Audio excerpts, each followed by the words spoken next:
We're diving into the incredible new era of moon exploration. It feels like we're living through another space race, with more countries and private companies eyeing the moon for resources and dominance. But are we ready for this new age of lunar discovery? This week, we witnessed China planting their flag on the moon. This marks their fourth successful lunar landing and the first mission to bring back samples from the far side of the moon. Isn't that incredible? Over the past 12 months, both India and Japan have also landed spacecraft on the moon's surface. In February, the American company Intuitive Machines became the first private firm to land a craft on the moon, and they're just the beginning. Many more companies are set to follow suit. But as major powers vie for a spot in this new space race, tensions on Earth could very well spill over to the moon. Justin Holcomb, a geologist from the University of Kansas, warns us that our relationship with the moon is about to fundamentally change. He points out that the pace of space exploration is now outstripping our laws. According to a 1967 United Nations treaty, no nation can claim ownership of the moon. The Outer Space Treaty declares that the moon belongs to all of humanity,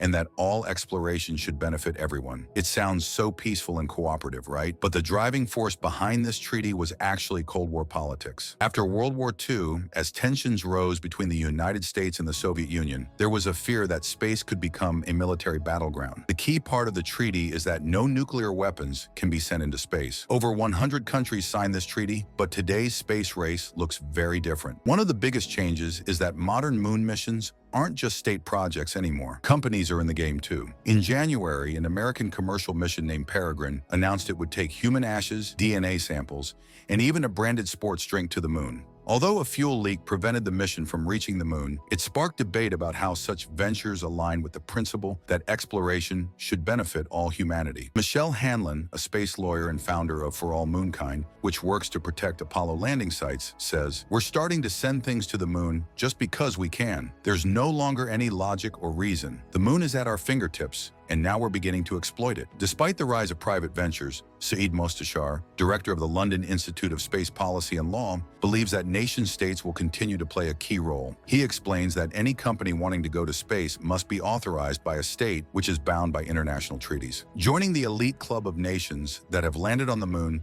is still a major prestige boost. Successful missions allow countries like India and Japan to stake their claim as global players in space. A thriving space industry can also significantly boost a nation's economy through employment and innovation. But the race to the moon is about more than prestige. It's also about resources. The lunar surface, though barren, holds rare earth elements, metals like iron and titanium, and minerals like helium that are crucial for everything from superconductors to medical equipment. Estimates of the value of these resources range from billions to even quadrillions of dollars. So it's easy to see why some view the moon as a cash cow. However, it's clear that extracting and bringing back these resources will require long-term investment in advanced technology, which we are still developing. In 1979, an international agreement declared that no state or organization could claim ownership of lunar resources.